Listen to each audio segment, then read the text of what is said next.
दोस्तों नमस्कार। आपका न्यूज़ कवर में स्वागत है। मैं हूं पीएन चतुर्वेदी। आज हम लोग चर्चा करेंगे दोस्तों कि अफ़गानिस्तान और पाकिस्तान के बीच में जो कतर में सीज़फायर हुआ है वो कितना टिकेगा, और अफ़गानिस्तान और पाकिस्तान के बीच में इस सीज़फायर के क्या मायने हैं। क्यों इस तरह का तनाव बढ़ गया है पाकिस्तान तालिबान के बीच में, और पाकिस्तान और अफ़गानिस्तान के बीच में। दोहा में जो मीटिंग हुई है दोस्तों, पाकिस्तान के विदेश मंत्री और अफ़गानिस्तान के विदेश मंत्री रहे हैं। दोनों देशों के इंटेलिजेंस के चीफ वहाँ बैठे हैं। एक समझौता हुआ है। ये कहा जा रहा है कि ट्रूस का समझौता हुआ है, सीज़ फायर का समझौता हुआ है। लेकिन आप देखें तो इस समझौते में, एग्रीमेंट में क्या कहा गया है ये क्लियर नहीं है। कोई पॉइंट्स नहीं बताया गया है कि किन पॉइंट्स पर ये समझौता होगा, क्या किया जाएगा, कैसे सीज़ फायर मेंटेन किया जाएगा। इसके बारे में कोई चर्चा नहीं की गई है। अब एक अगला दौर अगले हफ्ते फिर होने वाला है जो टर्की में होगा। दोनों देश वहाँ जाएंगे और वहाँ अगर वहाँ से कोई समझौते का कोई बिंदु निकल कर आते हैं, किन किन बिंदुओं को इसमें शामिल किया जाएगा, तब तो ये समझौता चल सकता है। बिना क्लियर कट पॉइंट्स के कोई एग्रीमेंट चल नहीं पाता। वैसे भी आप देखें कि ये समझौते के टिकने के आसार बहुत कम है, क्योंकि अफ़गानिस्तान पाकिस्तान ने जिस रवैये से, जिस तरह से काबुल में अटैक किया, एयर अटैक किया, और उससे अफ़गानिस्तान ह्यूमिलिएटेड है। और अफ़गानिस्तान के पास इस बात का कॉन्फिडेंस भी है कि वो पाकिस्तान से लड़ाई कभी नहीं हार सकता। और दोनों देशों के बीच में एक बहुत बड़ा डिस्ट्रस्ट रहा है इसके लिए। और ये डिस्ट्रस्ट आप समझिए कि बहुत पुराने है, बहुत पुराने समय से है, आज का नहीं है। खासकर जब अंग्रेज़ों और अफ़गानों के बीच में लड़ाई हुई थी, उस समय से लेकर, और 1893 में जब डूरंड लाइन बनाई गई थी तभी से है। क्योंकि तब भी अ, अफ़गानिस्तान ने डूरंड लाइन को मानने से इनकार किया है। अफ़गानिस्तान का कहना है कि उस समय का राजा बहुत कमज़ोर था अफ़गानिस्तान का, और उसकी वजह से डूरंड लाइन को माना गया। हम डूरंड लाइन को नहीं मानते हैं। जो पश्तो इलाके हैं वो सब अफ़गानिस्तान के अंदर होने चाहिए, और लगभग अटक तक का रास्ता, वो अटक तक वो कहते हैं कि वो हमारे पास, अफ़गानिस्तान के पास होना चाहिए। लेकिन एक जो इंटरनेशनल बाउंड्री बनाई गई, दुनिया ने जिसको मान्यता दे दी है, जो पाकिस्तान के हिस्से में स्वतंत्रता के बाद जो पाकिस्तान को मिला, वो एक इंटरनेशनली रिकॉग्नाइज्ड बाउंड्री है। और अब अफ़गानिस्तान की ये मांग कितनी पूरी हो पाएगी इंटरनेशनल समर्थन से, ये कहना मुश्किल है ज़रा। लेकिन ये है कि फ़िलहाल अफ़गानिस्तान ये मानता है कि खैबर पख्तूनख्वा के बहुत कुछ इलाके अफ़गानिस्तान के हैं। तो एक बहुत बड़ा डिस्ट्रस्ट है दोस्तों। और डिस्ट्रस्ट सिर्फ इतना ही नहीं है। आप देखें कि सोवियत्स के आने के बाद, अफ़गानिस्तान में सोवियत्स के आने के बाद जब उनको भगाने की बारी आई, तो अमेरिका ने पाकिस्तान को पैसे इसलिए दिए कि जिहादीज़ तैयार किए जाएँ। तो ये जिहादीज़ तो पाकिस्तान के ही बनाए हुए हैं, और पाकिस्तान ने अमेरिका से झूठ बोलकर बिलियंस ऑफ डॉलर्स इसके लिए लिए हैं और जिहादीज़ तैयार किए। वही जिहादीज़ आज पाकिस्तान के गले की हड्डी बन गए हैं। पाकिस्तान जिहादीज़ भी बनाता रहा और अमेरिका से कहता रहा कि हम सोवियत्स को भी भगा रहे हैं। तो एक झूठ बोलकर जो पाकिस्तान की आदत रही है दूसरे देशों से पैसे की कमाई करना, वो इसमें शामिल रहा। और सोवियत्स के जाने के बाद जब अफ़गान तालिबान की पहली सरकार बनी, तब भी पाकिस्तान का कोई बहुत पॉजिटिव रोल नहीं रहा है। पाकिस्तान हमेशा से चाहता रहा है कि अफ़गानिस्तान उसके पिछलग्गू बनकर रहे। अफ़गानिस्तान उसने पैदा किया है इस तालिबान को, इसलिए जो तालिबान की सरकार अफ़गानिस्तान में अफ़गानिस्तान को चलाएगी, वो सरकार पाकिस्तान के अंदर रहे। मतलब ये मुख्य रूप से वो चाहते थे कि पाकिस्तान की विदेश नीति अफ़गानिस्तान की विदेश नीति हो, पाकिस्तान की डिफेंस अफ़गानिस्तान की डिफेंस हो। यानी कि अफ़गानिस्तान की डिफेंस नीति और अफ़गानिस्तान की डिफेंस नीति और अफ़गानिस्तान की विदेश नीति, ये दोनों पाकिस्तान के कहने से चले। लेकिन इसके बाद दोस्तों जब अमेरिका आया, तालिबान की पहली सरकार जब गिरी 9/11 के अमेरिका के हमले के बाद, जब अमेरिका ने पाकिस्तान पे, अफ़गानिस्तान पे कब्जा किया और अफ़गानिस्तान की तालिबान सरकार को भगाया, तो 2001 से लेकर के लगभग 20 साल तक अमेरिका यहाँ रहा अफ़गानिस्तान में, 2001 से 2021 तक अमेरिका रहा है। इस 20 सालों में अफ़गानों का कहना है, अफ़गान तालिबानों का कहना है कि पाकिस्तान ने बहुत ही नेगेटिव रोल अदा किया है। उनका कहना है कि अमेरिका ने हमको तबाह कर दिया और इस समय में पाकिस्तान अमेरिका का सबसे अच्छा दोस्त रहा और अमेरिका ने करीब 32-33 बिलियन डॉलर पाकिस्तान को दिए हैं और पाकिस्तान ने ये सभी सारे डॉलर्स लेकर के अपने यहाँ लगाए और अफ़गानों की तबाही की पॉलिसी तैयार की। तो अफ़गानों का जो गुस्सा है इस बात का है कि जब पाकिस्तान के कहने से अमेरिका अ, यहाँ जिहादी से लड़ रहा था, पाकिस्तान की जो सरकार है वो अमेरिका की बहुत करीबी थी, तो पाकिस्तान ने ऐसी पॉलिसीज़ क्यों नहीं बनाई जिससे अफ़गानिस्तान के लोगों को राहत मिलती, एक सही सरकार आती जो भी रहती। तो अफ़गानों का या तालिबानों का, जो अफ़गान के तालिबान वर्तमान में, उनका कहना है कि पाकिस्तान ने अपने स्वार्थ के लिए अफ़गानिस्तान को अमेरिका के हाथों तबाह करवा दिया।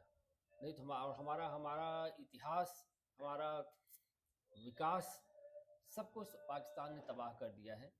तो इस तरह से अफ़गान में जो नागरिक हैं, जो अफ़गान नागरिक हैं या जो वहाँ की तालिबान सरकार है, पाकिस्तान के प्रति उनके अंदर एक बड़ा गहरा मनमुटाव, डिस्ट्रस्ट पैदा हो चुका है, जो इतनी आसानी से जाने वाला नहीं है।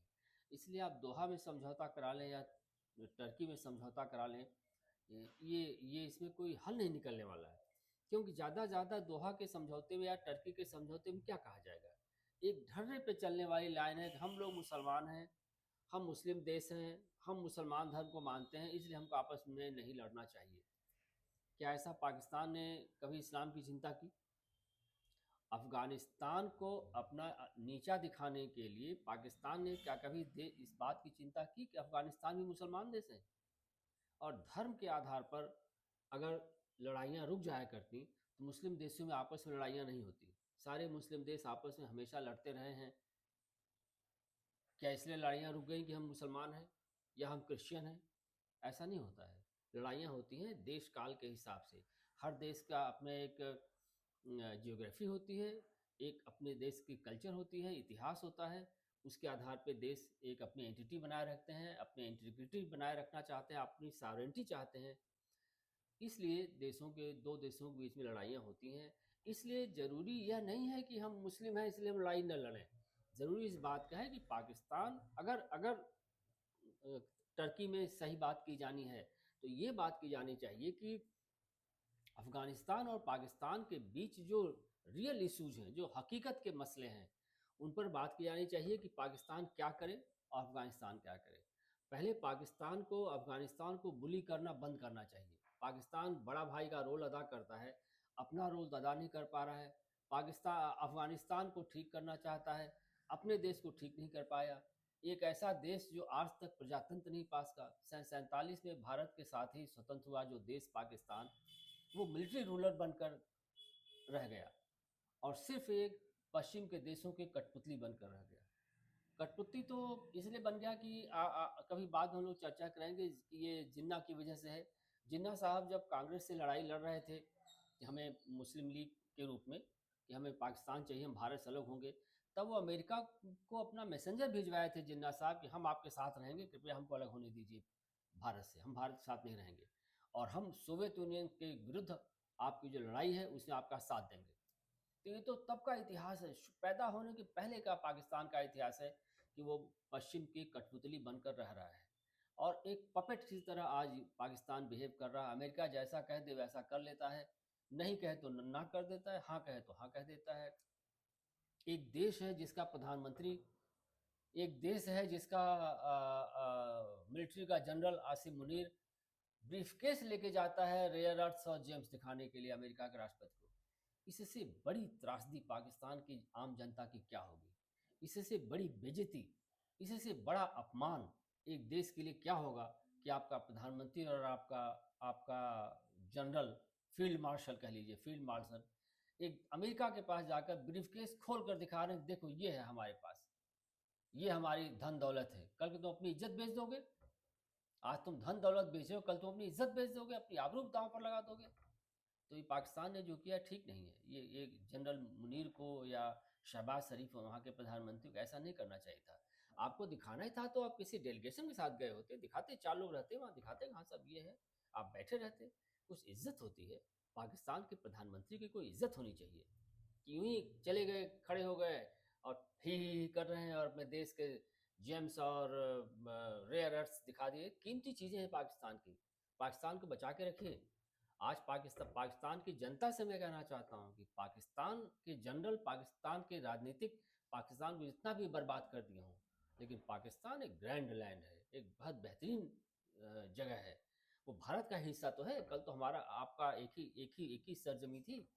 एक बेहतरीन जगह है, वहाँ आप अपने देश को आगे बढ़ाइए। एक टॉप क्लास का देश पाकिस्तान बन सकता है, बशर्ते कि आप वहाँ शिक्षा, स्वास्थ्य और प्रजातंत्र को लाएं। और जब तक आप ये नहीं लाएंगे, तब तक ये मिलिट्री वाले हर वक्त देश को, पाकिस्तान को लड़ने के लिए कोई न कोई बहाना ढूंढते रहेंगे। कभी अफगानिस्तान बहाना होगा, कभी इंडिया बहाना होगा। सन 47 से लेकर 70-80 साल हो गए, अभी तक इंडिया बहाना था। हर बार लड़ाई लड़ ली और हर बार हार गए। आप देखिए कि पाकिस्तान के जनरल्स ने लिखा है अपनी किताबों में कि 48 की लड़ाई हम हार गए, 65 की लड़ाई हम हार गए, 71 में तो देश ही हमारा टूट गया लड़ाई हारने के कारण। हम यहाँ की लड़ाई भी हार गए, कारगिल की लड़ाई हार गए। जब सब लड़ाइयाँ हार जाते हैं, तो आखिर पाकिस्तान की मिलिट्री लड़ाई क्यों शुरू करती है? यह आम जनता को पाकिस्तान के समझने की बात है। इसलिए लड़ाई शुरू करती है कि पाकिस्तान की मिलिट्री पाकिस्तान की सत्ता में हमेशा बनी रहना चाहती है। पाकिस्तान की मिलिट्री पाकिस्तान की गवर्नमेंट में हमेशा बनी रहना चाहती है। और जो राजनीतिज्ञ हैं आपके पाकिस्तान के, इतने चोर हैं कि वो मिलिट्री का सहारा लेकर राजनीति बने रहना चाहते हैं। फॉर एग्जाम्पल, सही या गलत, लेकिन ये चुनाव जीता था इमरान खान ने। चुनाव जीता इमरान खान ने, मिलिट्री ने इमरान खान को हटा दिया और शहबाज शरीफ को बैठा दिया, जिनके पास मेजॉरिटी नहीं है। तो अब शहबाज शरीफ प्रधानमंत्री की बात मिलिट्री वाले कैसे सुनेंगे? वो नहीं सुन रहे हैं। तो पाकिस्तान को इस बात पर समझना चाहिए। और यही कारण है कि अफगानिस्तान से होने वाली लड़ाई में, पाकिस्तान के जो लड़ाई चल रही है उसमें राजनीतिक जो क्लास है, जो राजनीतिक वर्ग है, जो शहबाज शरीफ का कैंप है, वो शून्य के बराबर है, कुछ नहीं कर पा रहा है। वो zero, it's zero some kind of political scenario at Pakistan, at Islamabad. Military rule कर रही है, मिलिट्री का रूल है, और मिलिट्री का एक ही उद्देश्य है कि वो अपनी सत्ता में बनी रहे।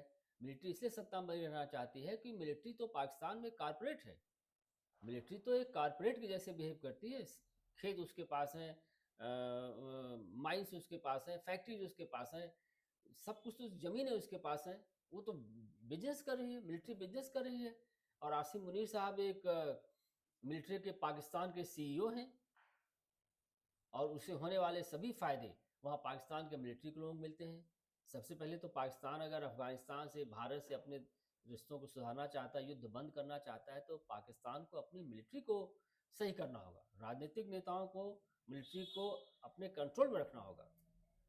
आप कोई भी देश देख लीजिए जहाँ की मिलिट्री रूल कर रही है, कभी आगे नहीं बढ़ता। आगे तब बढ़ेगा जब वहाँ की जमहूरियत, जिसे कहते हैं प्रजातंत्र, जब वहाँ का प्रजातंत्र मजबूत होगा, तब आगे बढ़ेगा। और प्रजातंत्र में militaries do not dictate, they listen to the political power. और ये पाकिस्तान में होना चाहिए। जब तक नहीं होगा तब तक ये दिक्कत आएगी। दोस्तों, इसी तरह से जो जो जो अमेरिका के साथ मिलकर जब पाकिस्तान ने अमेरिका से पैसे लिए और तालिबान को भी परेशान किया, तो अब जब 20 साल की लड़ाई के और अंत में हुआ क्या कि अमेरिका को भागना पड़ा। अमेरिका को वैसे ही भागना पड़ा अफगानिस्तान से जैसे रूस भागा था, सोवियत यूनियन में भागना पड़ा। तो अब जब तालिबान आए हैं 20 साल की लड़ाई के बाद, अमेरिका को भगाकर, यहाँ तक अमेरिका अपने हथियार, हवाई जहाज, एम्यूनिशन, हेलीकॉप्टर नहीं लेके जा सका, जो जैसा था अफगानिस्तान में छोड़कर भागा है। ऐसे सेना को, ऐसी मजबूत, ऐसी सुपर पावर अमेरिका की सेना को भगाने के बाद तालिबान में कॉन्फिडेंस है। तालिबान ये चाहते हैं कि हमने अपने देश को जीता है, और उन्हें पाकिस्तान जैसे 10 देशों की आज कोई परवाह नहीं है। ये हकीकत है, इसको समझिए आप। पाकिस्तान जैसे 10 देशों की उनको परवाह नहीं है। सिर्फ दिक्कत एक ये है कि उनके पास एयर पावर नहीं है। जो पाकिस्तान अटैक करके बार बार अपने मुनीर जैसे लोग अपनी वाहवाही लूट रहे हैं, उनको समझना चाहिए कि आप एक ऐसे देश पर अटैक कर रहे हैं जिसके पास अपनी एयर पावर नहीं है। इतनी हिम्मत हो तो कभी भारत पर अटैक करके देख लीजिए, आपकी औकात आपको समझ में आ जाएगी। और यही एयर पावर का थोड़ा हिस्सा आप अफ़गान तालिबान को दे दीजिए, तभी आपको आपकी हैसियत समझ में आ जाएगी। आप ऐसे देश पर अटैक करके वाहवाही लूट रहे हैं जिस देश के पास एयर पावर नहीं है। और डुरल लाइन पर अगर कहीं ज़मीन की लड़ाई शुरू हो जाएगी तो आप समझिए कि उस लाइन पर आप बॉर्डर लाइन पर एयर पावर कभी सक्सेसफुल नहीं हो पाती है। बॉर्डर पर तो आपको ज़मीन पर लड़ना होगा, और ज़मीन की लड़ाई में भी आप अफ़गानिस्तान तालिबान का साथ नहीं दे के खिलाफ लड़ नहीं पाएंगे, आप उनकी बराबरी नहीं कर पाएंगे। तो आपको ये ध्यान देना चाहिए कि अफ़गानिस्तान के साथ जो समझौता होने वाला है टर्की में, जो दूसरी फेज़ की बातचीत होने वाली है, उसको बिल्कुल पाकिस्तान को ध्यान देना चाहिए। और अपनी जो ये स्टाइल है बड़बोलेपन की, उसे पाकिस्तान को बाज आना चाहिए। जैसे कभी आसिम मुनीर ने कहा कि हम मिलिट्री कैडेट्स के पासिंग आउट परेड में उन्होंने कहा 2 दिन पहले कि हम पाकिस्तान की ज्योग्राफी की चिंता नहीं करते, पाकिस्तान बड़ा है, हम उसकी ज्योग्राफी की चिंता नहीं करते। एक तो यह दर्शाता है कि इसका मतलब ये है कि आसिम मुनीर को पाकिस्तान की ज्योग्राफी की बखूबी चिंता है। पहली बात तो ये क्लियर होती है। और दूसरी, उनको ये पता है कि वो इस भारत की ज्योग्राफी को कुछ कंट्रोल नहीं कर सकते। और चाहते हैं कि भारत इससे थोड़ा-सा प्रभावित हो जाए उनकी बातों से, कि भारत एक कमज़ोरी में आ जाए, साइकोलॉजिकल वार में जो होती है साइकोलॉजिकल कमज़ोरी आ जाए और पाकिस्तान से डर जाए। तो ऐसा नहीं है।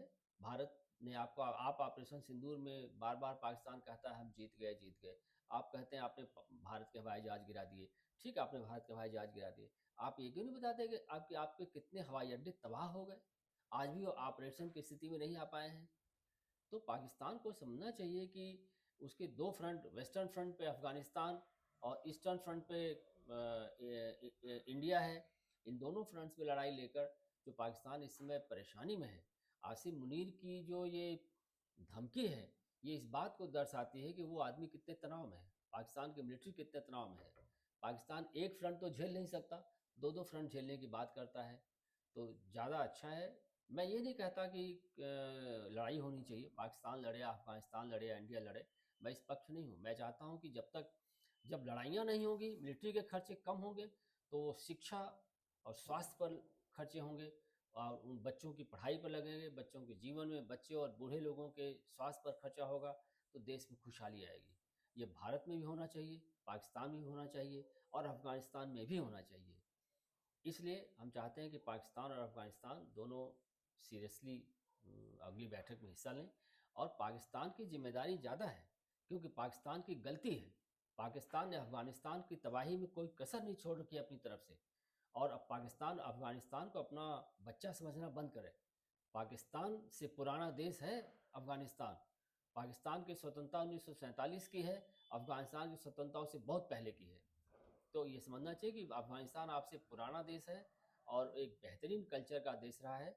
इसलिए अफ़गानिस्तान के साथ पाकिस्तान को चाहिए कि टर्की में अपनी जो सीज़ फायर के लिए समझौता होने वाला है, उस समझौते के सभी बिंदुओं पर विचार करे।